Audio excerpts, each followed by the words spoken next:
Welcome, friends, to this time of worship. Welcome to first-time viewers, to relative newcomers to our faith, and to longtime members of this congregation. How good it is to gather virtually on the interweb.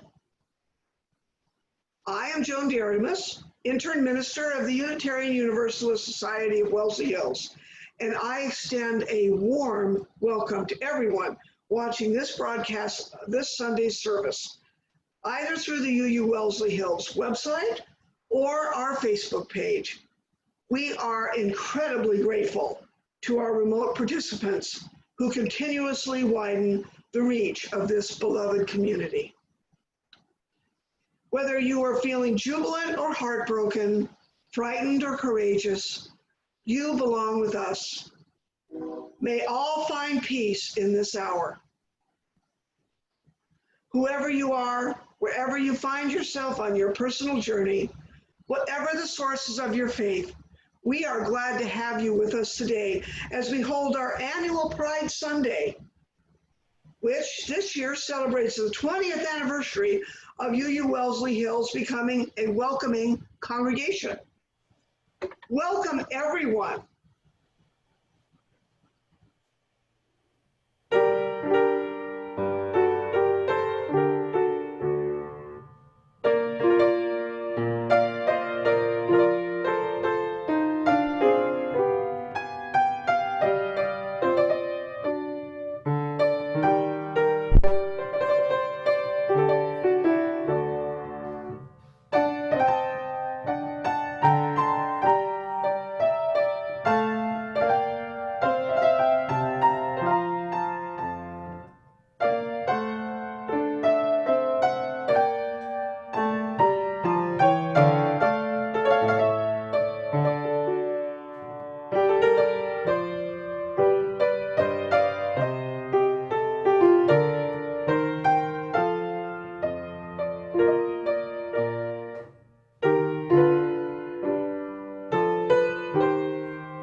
Good morning. I am Michael Packard, Acting Director of Educational and Family Ministries at UU Wellesley Hills, where we are celebrating 150 years of gathering in community. For generations, we have encouraged each other to be true to ourselves. Please know that for this virtual worship, you can find the order of service on our This Sunday page on our website. Be sure to follow UU Wellesley Hills on our social media outlets to keep current on our many happenings. Always feel free to post news you have for this community in our Facebook group share anytime. All weekly events, including our casual chat, our midweek reflection, musical meditation, all ages activity, bedtime stories, and coffee circle, can be accessed online. You'll find the links to those listed in the monthly calendar on our website. Immediately following the service, we'll hold our virtual fellowship hour in Zoom, where Joan will host, and people will be split into smaller breakout groups for cozier discussion. This year, we are building beloved community as part of our 2019-2020 Touchstones project, and in June, our touchstone is good and evil. Novelist Anne Rice writes, "Evil is always possible, and goodness is eternally difficult. How can we strengthen ourselves to do good and difficult things?" Each Sunday, we take a few moments to recognize some of our many volunteers. Today, we want to thank all of the volunteers that are assisting with the Wellesley Food Pantry, which has moved to our church campus for the summer months, while their regular site undergoes renovation. Curbside drop-off of food donations and bags is available from 8:30 a.m. to 10:30 a.m. each Monday morning. So stop by then. Please review the Wellesley Food Pantry wish list that we included in our weekly update if you'd like to help shopping for them. Now, we invite those who are watching the broadcast of this worship service on our UU Wellesley Hills Facebook page Take a moment to announce yourselves in the audience and greet one another in this electronic community of ours.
Come, let us be joined in the seeking the aspirations of the heart.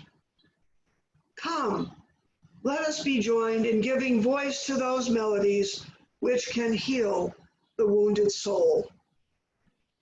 Come, let us be joined in speaking the words which set us free. These are the words of the Reverend Calvin O'Dame. The flaming chalice is a shining symbol of our Unitarian Universalist commitments. The words for our chalice lighting are often spoken in unison.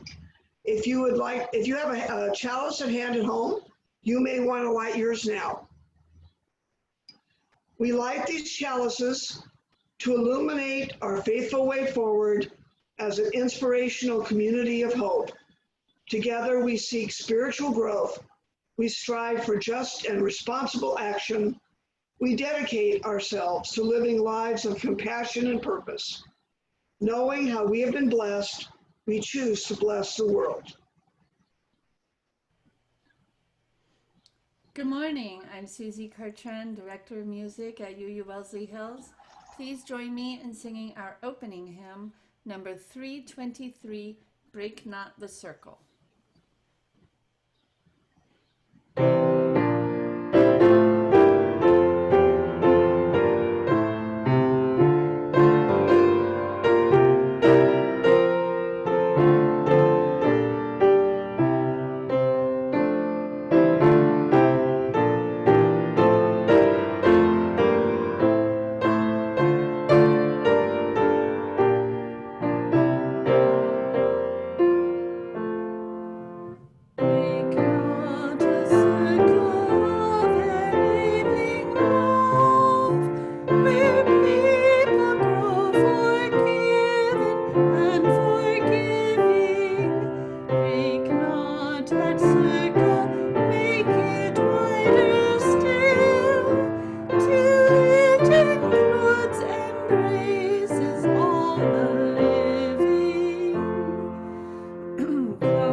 Teaching Stonewall.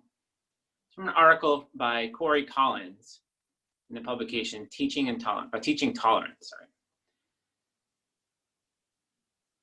It was just past 1 a.m.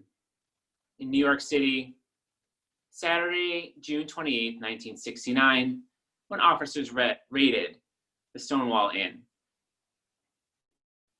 The patrons there were actually not that surprised to see the officers arrive.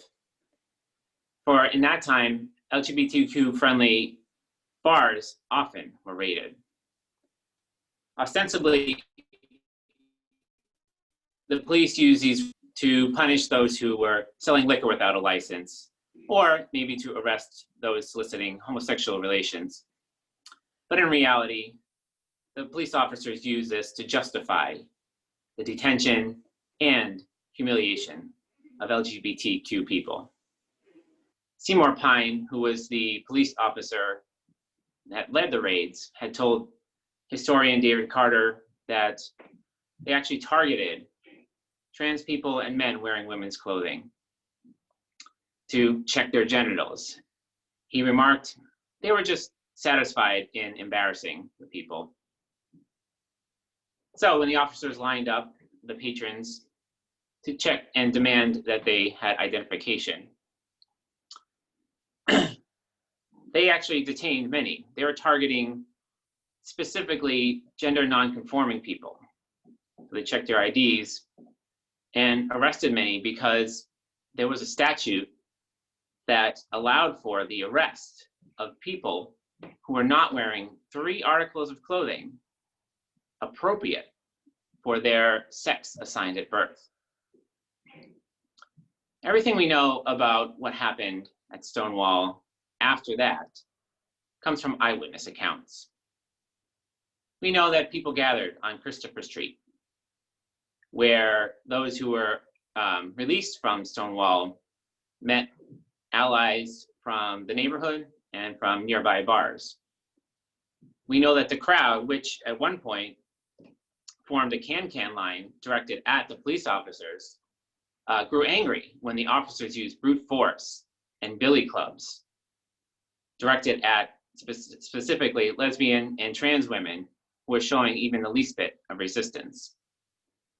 We also know people were throwing trash and coins. The coins, a nod to the payoffs that sometimes were counted on to make it so those raids didn't happen. What graduated this tense standoff into several nights of violent uprising is a point of contention. Trash and coins led to bricks and flaming cocktails. Windows were smashed. And if the violence was just between the police officers and those they were arresting at one point, it soon wasn't. Who threw the first brick, or the first Molotov cocktail, or the first punch is not known. But what is known is this: the protesters at Stonewall were not fighting back against just one single act of violent injustice. They were standing up to a system of continued oppression, humiliation, and dehumanization. What happened on Christopher Street is often called a riot, and sometimes it's called an uprising. No matter what word you use to term what happened at Stonewall, this much is clear. It was a refusal to give in to the demands of law enforcement and a refusal to go away quietly. Now, there was camp and chaos, vaudeville and violence. And the dark humor and the in-your-face dancing led to something that police were not at all expecting: a physical fight. That night, and all the way into the next Wednesday, LGBTQ people demanded the space they had carved out for themselves, and they threatened those who would take that from them. However, those demands did not come without a painful reminders as to who had been given the power to enact violence and to whom, for far too long, it had been allowed to be done.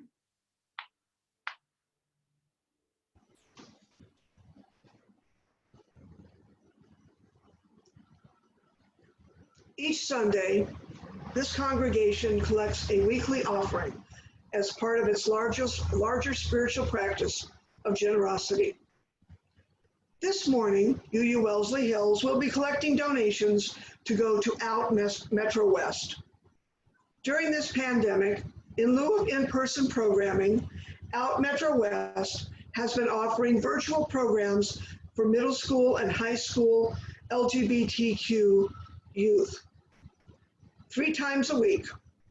Since Pride Month activities have all been canceled, Out Metro West is holding a Pride rolling rally / car parade on Saturday, June 13th. The goal of the car parade is to ensure that our youth in the Metro West community know that they are loved and supported, even if their individual home situations do not extend that love to them.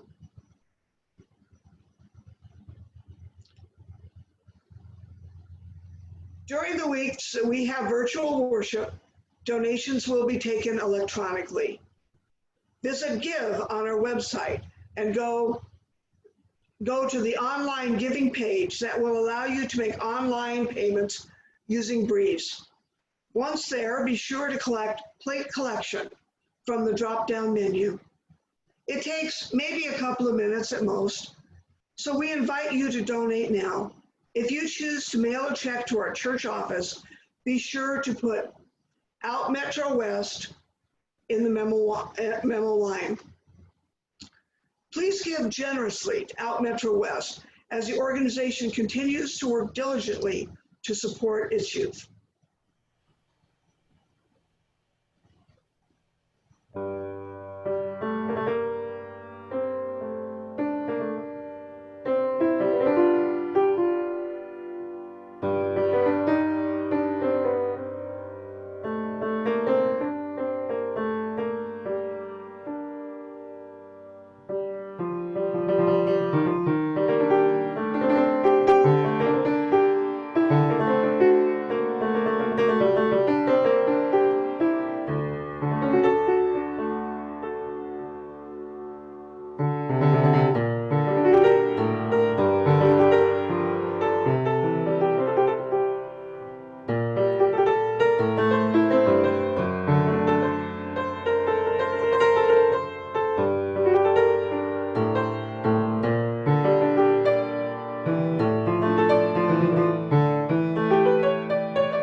Unite our hearts in prayer, giving voice to the words, of Loretta Williams. We, bearers of the dream, affirm that a new vision of hope is emerging. We pledge to work for that community in each justice will be actively present. We affirm that there is struggle yet ahead. We know that in the struggle there is hope for the future. We affirm that we are co-creators of the future, not passive pawns. And we stand united in affirmation of our hope and our vision for a just and inclusive society. We affirm the unity of all persons. We affirm the brotherhood and sisterhood that allows us to touch upon each other's humanity. We affirm a unity that opens our eyes, ears, and hearts to see the different but common forms of oppression, suffering, and pain. Yet we are one in the image of God, and we celebrate our hopes for human unity. Within ourselves and within the gathered community, we will discover the strength not to hide in indifference. Affirming that hope, publicly expressed, energizes and enables us to move forward. Together, we pledge action to transcend barriers, be they racial, political, economic, social, or religious. We pledge to make our tomorrows become our todays. With these words now in our hearts and in our minds, let us enter the sacred stillness of shared silence, listening for the wisdom within.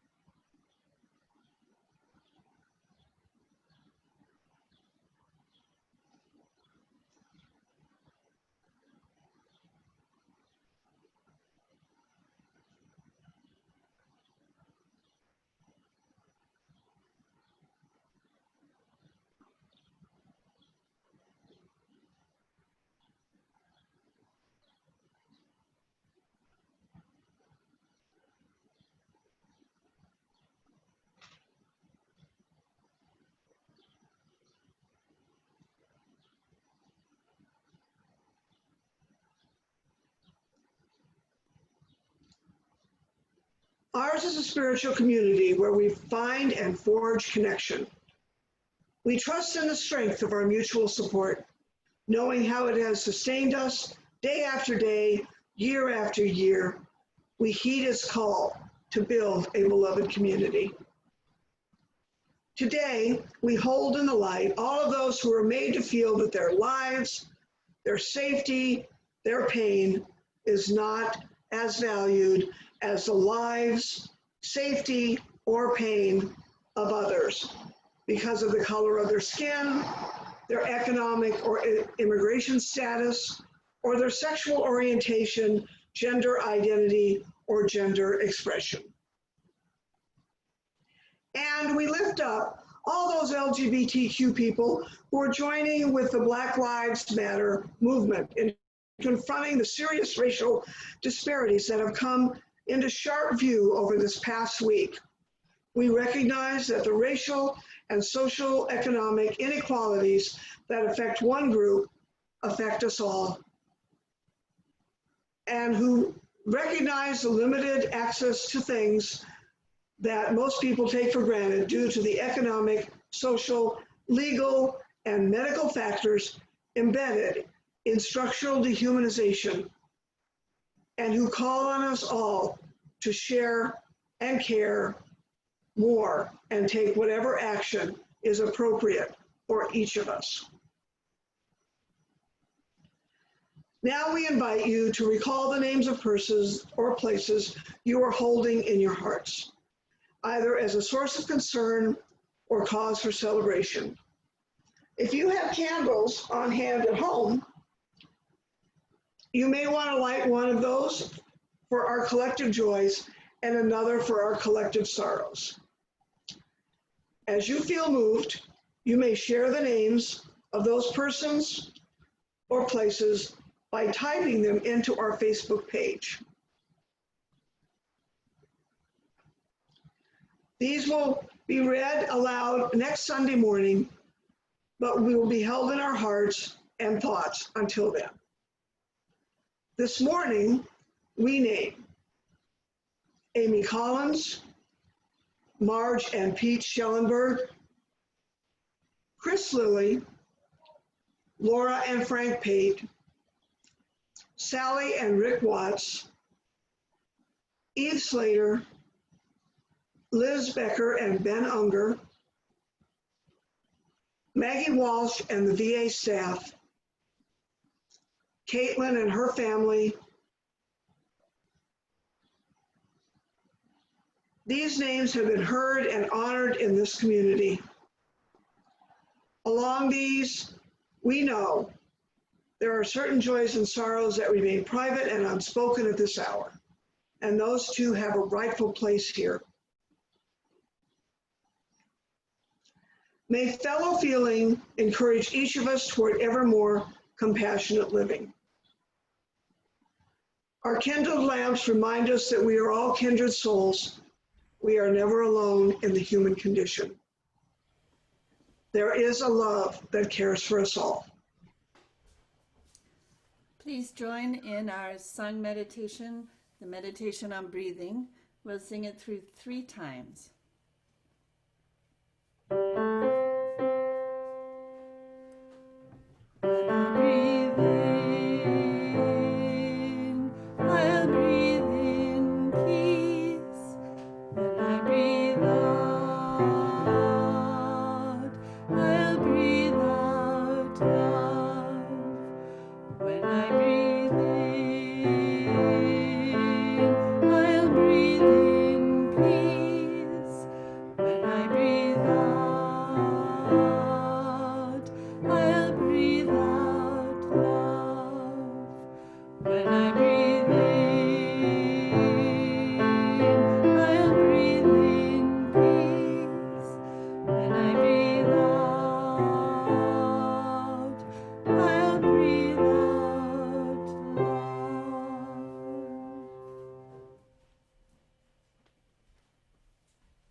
Good morning. I am Joe Senecal. My wife Linda and I began attending the Unitarian Universalist Society of Wellesley Hills in October of 1979, a few months after the birth of Brian, our 3rd child and 2nd son. Brian was baptized at St. Paul Church, Wellesley, where we had been attending as rather indifferent Catholics since moving to Wellesley in 1976. Our eldest child, Emily, then 5 years old, had begun receiving introductory Catholic religious instruction. Not many weeks into that instruction, the subject of miracles, typified by the story of Lazarus rising from the dead, was discussed. We decided that a life perspective based on the miraculous was not in our plans for Emily. We began the search for a new church, one having a life outlook based on reason and reality. We had friends at this church, so it was the first stop on our quest. As it turned out, it was also our last stop. The UUSWH turned out to be the place of reason that we sought. We signed the membership book not long after. Our family grew to 4 children. Emily, now 45, married to Steve. Eric is 42, married to Jessica. Brian is 40, is engaged to Katie. And Elizabeth is 38 and is recently engaged to Michelle. Elizabeth identifies as bisexual, a view that took her some time to come to understand and accept, at least as it appeared to me. As a parent, how much of what we think we understand about our children as they are growing up is really a bit unclear.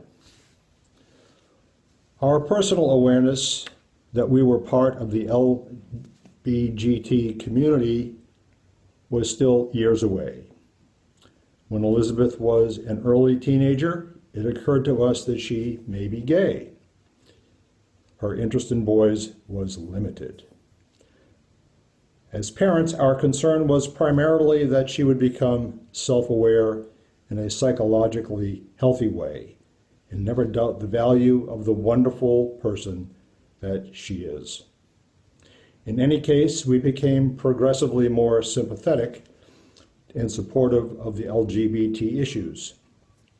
For several years now, we have made financial contributions to Out Metro West and a once-a-month contribution in the form of snacks and beverages to their Monday evening Waggly youth gatherings held here in the parish hall. All four of our children were involved to a greater or lesser degree of interest with the church through the church school and its activities, including the annual play and the sex education program called OWL, which stands for Our Whole Lives. The religious education program was consistently and lovingly supportive of all the children. It was an important pillar in the total intellectual, religious and cultural development and the evolving self-awareness of our children. Certainly by the time Elizabeth was applying to colleges, she was aware of her sexual orientation. She attended Wellesley College. Over about the past decade, we observed, close at hand, Elizabeth's efforts to find a partner. There were many false starts. Ultimately, that search brought her to New Orleans, where in 2018 she was introduced to Michelle by a mutual acquaintance. Michelle is truly a wonderful woman in many respects, and we look forward to her becoming part of our family. Their wedding date, initially set for December 30th, 2020, has been postponed indefinitely, awaiting a time when the risks of the SARS-CoV-2 virus have been more fully subsided.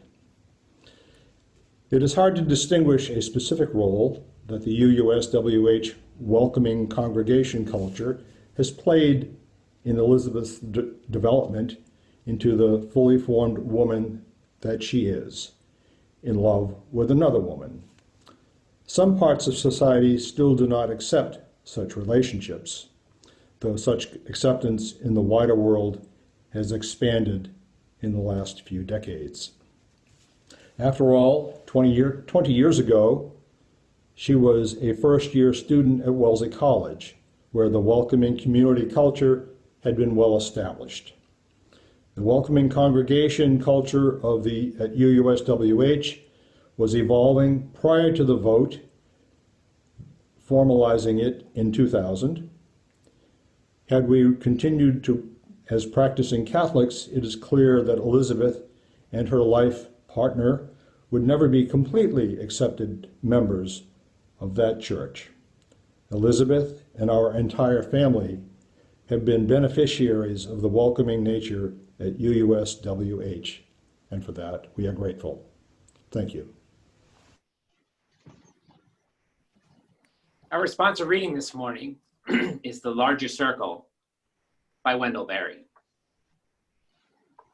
We clasp the hands of those that go before us, and the hands of those who come after us.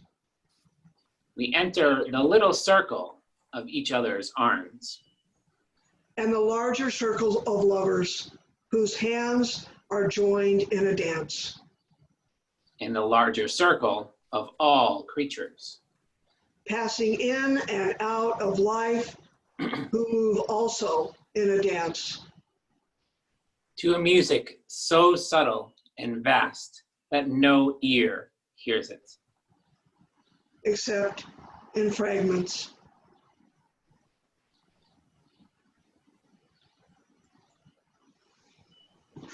Kara Fearing, and my wife Marcia and I began coming. Hi, my name is Kara Fearing, and my wife Marcia and I began coming to UU Wellesley Hills in January of 2018 and have been members ever since. I was asked to share my story with you today as both a member of this congregation and a member of the LGBTQ community. Every Sunday when I was young, I would watch my grandmother, who lived with us, get ready to go to Catholic church. She would put on her dress and her pantyhose and drag my parents and I with her. I went to Sunday school and took communion wearing a white frilly dress that I hated and went because I had to. But I never connected with church. From the very beginning, it felt oppressive to me, even if I couldn't entirely verbalize why when I was young. And when my grandmother passed away, we became Christmas Easter Catholics until that was no longer tolerable either.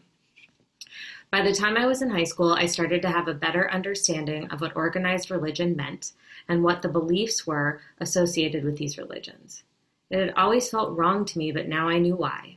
I could not connect with the way they treated women, the gay community, minorities, and how religion was used as a means of control. So much of what they said felt so hypocritical. They used parts of the Bible as a tool to fuel hatred while proclaiming to be so good and virtuous. It never made sense to me, and the more I learned, the more skepticism, aversion, and distrust I felt. And when I came to terms with my own sexuality, I began to say the words that yes, I am a lesbian, I felt even more removed from the religions of the world. I grew up in Arizona, and in 2008, Prop 102 was put on the ballot to define marriage as between one man and one woman, and was largely driven by the churches in the state. I was furious and hurt and so deeply disappointed in my home state. I remember vividly being on Facebook one evening and seeing an old colleague of mine who was a close friend and also a Mormon post that she enthusiastically supported the passing of Prop 102 and encouraged all of her friends to vote to ensure marriage was legally defined as between one man and one woman. It felt like a punch to the gut. This woman, this friend of mine, believed I should be a second-class citizen. I knew her husband as well as she knew my girlfriend of the time.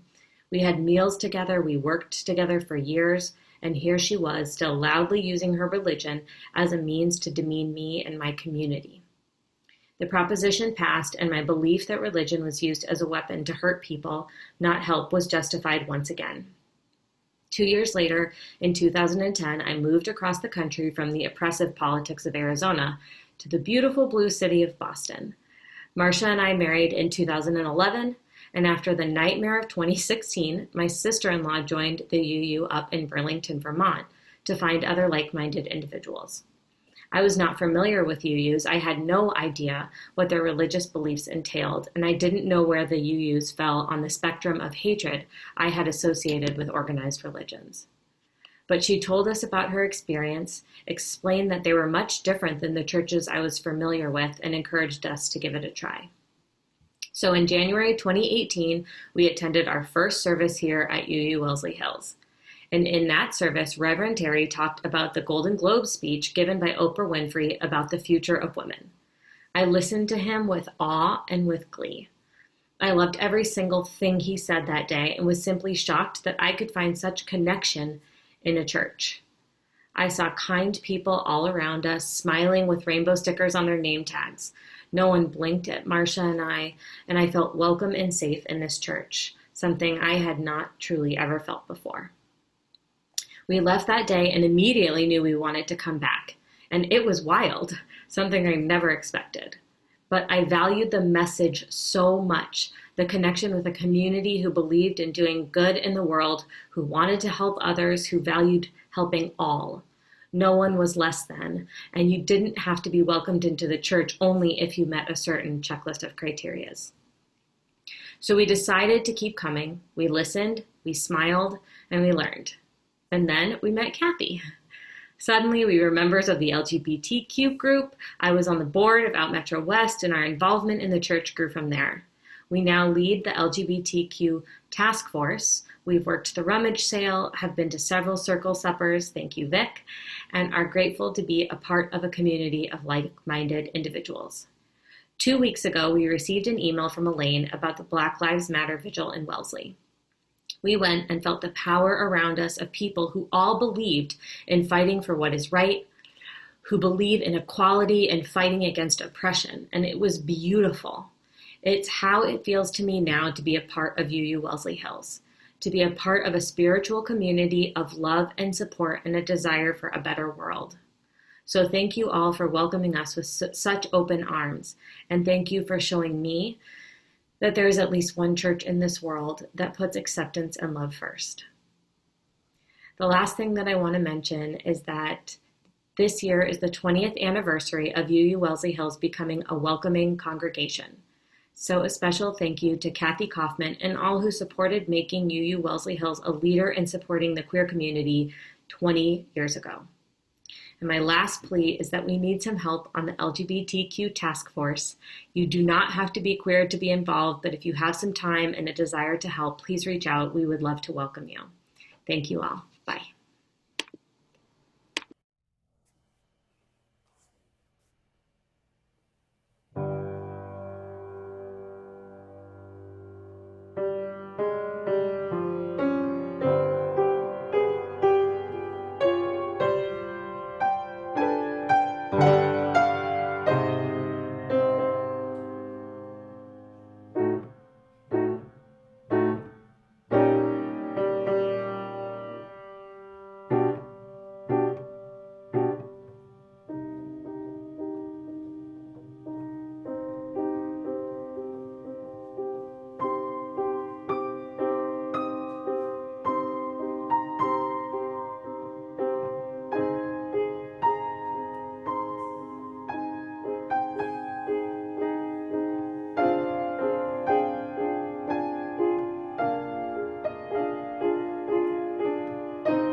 Pride Month, June.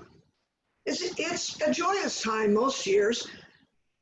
It's easy to forget amid all the parades and colors and music and wild costumes and exuberant kissing couples that Pride is a celebration commemorating a riot, the Stonewall riots of 1969.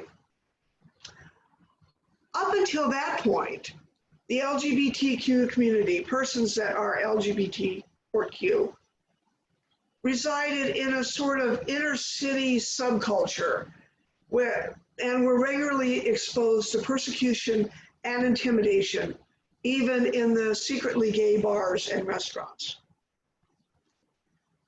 And that is not the only time the LGBTQ community rioted. This is just the most famous.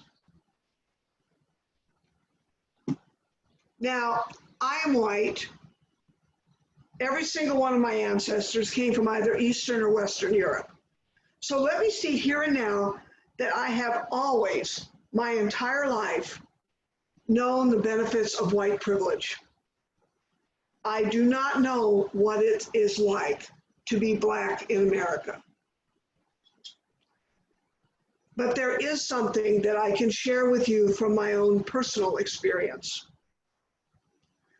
You see, I remember the Stonewall riots. I was only 13.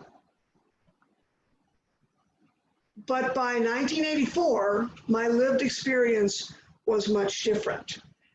By then, I had been welcomed with open arms into a whole new group of friends that I call my gay family. And it just so happened that I came out the same year as AIDS, and my entire experience was colored by the truth of my dearly beloved gay brothers dying from a disease that was relentlessly fatal. In January of 1984, I got a phone call at work from one of my more radical friends, and she opened the conversation with, "They just paroled Dan White. We're going to march in West Hollywood tonight." "Okay," I said, and she proceeded to tell me how to be ready just in case there was rioting that night and in case we got arrested. I do not know what it is like to be Black in America, and I never will, but I can tell you how I felt at that moment. You see, I also remember the assassination of Robert F. Kennedy, and I was fully aware that Sirhan was never going to leave that prison. But Dan White, who killed Harvey Milk and Mayor Moscone, did. I do not know what it is like to be Black in America, and I never will, but I will tell you what a difference perspective can make, because I felt the Dan White parole in a way I could never have felt it had I not come out. And what I saw at that moment with my new perspective was that violence done and seemingly condoned against Harvey Milk was also violence against me and the people that I loved. What I saw was that we were perceived as less than human.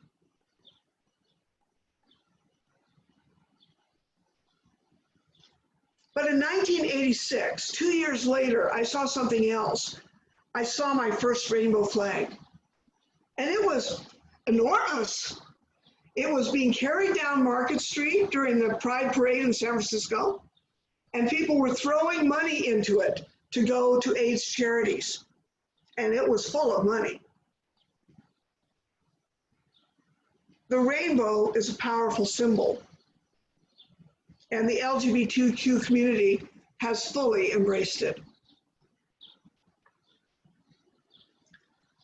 Churches are powerful symbols too.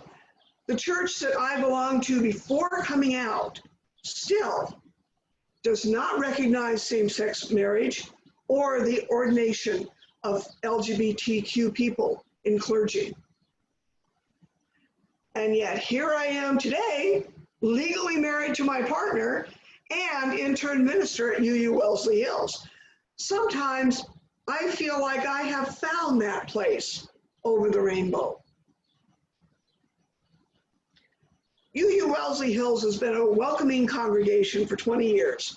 The Gay Straight Coalition started the work in forming and transforming the congregation in 1997, planning for a vote in 2000.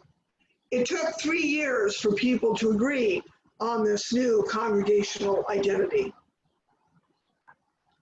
Quoting the pamphlet, Everything You Always Wanted to Know About Becoming a Welcoming Congregation, written by Kathy Kaufman, much of the justification for anti-gay feelings, legislation, and violence has been and continues to be couched in religious language. Even churches that have been neutral in their stance toward non-heterosexuals have often been viewed warily by these minorities. Yes, the first impulse by many of the LGBTQ community is to be wary of churches and religion in general. much of the negativity that has been directed towards us has been based in religious traditions. Put another way, there is absolutely no reason to deny any member of the LGBTQ community any of the rights or privileges of a fully human life experience that is not based in religion.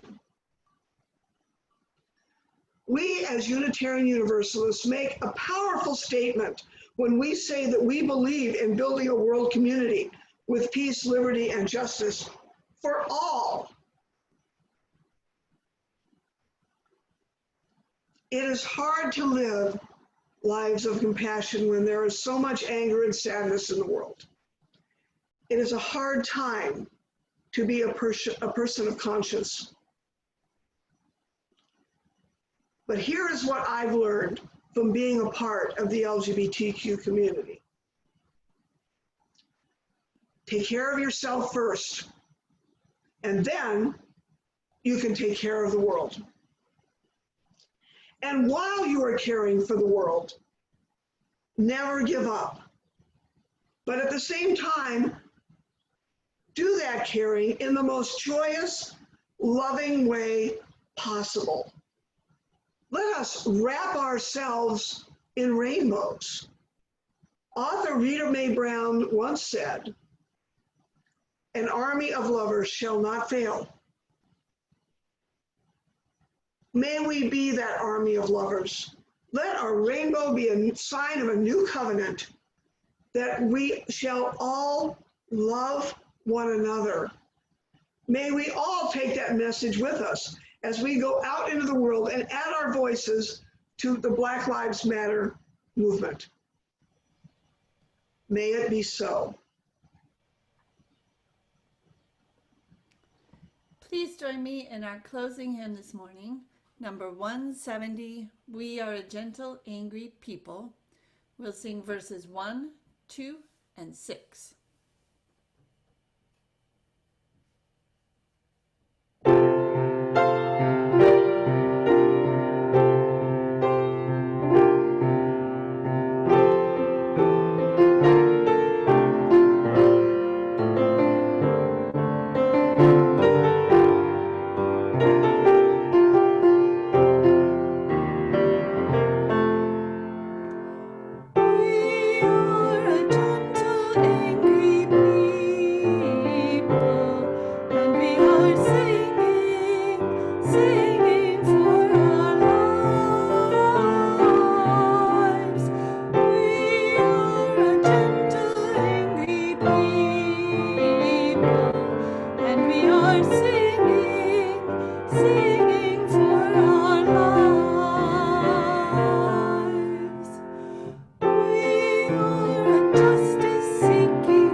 Now that our worship this morning is concluding, may we extinguish our individual chalices. Our closing words are spoken in unison. Extinguishing this flame, which has burned bright in our midst, we revere what has been kindled within each of us. Warmth of community, the light of truth, a perpetual spark of hope. Knowing abundant blessing, we choose to bless the world. May the quality of each of our lives be our benediction and a blessing to all that we touch. Love is the spirit of this church. May the songs we sing celebrate this love. May the lives we lead embody the spirit. May you all go forth in peace. Namaste, shalom, amen, and blessed be. Now go forth and be fabulous.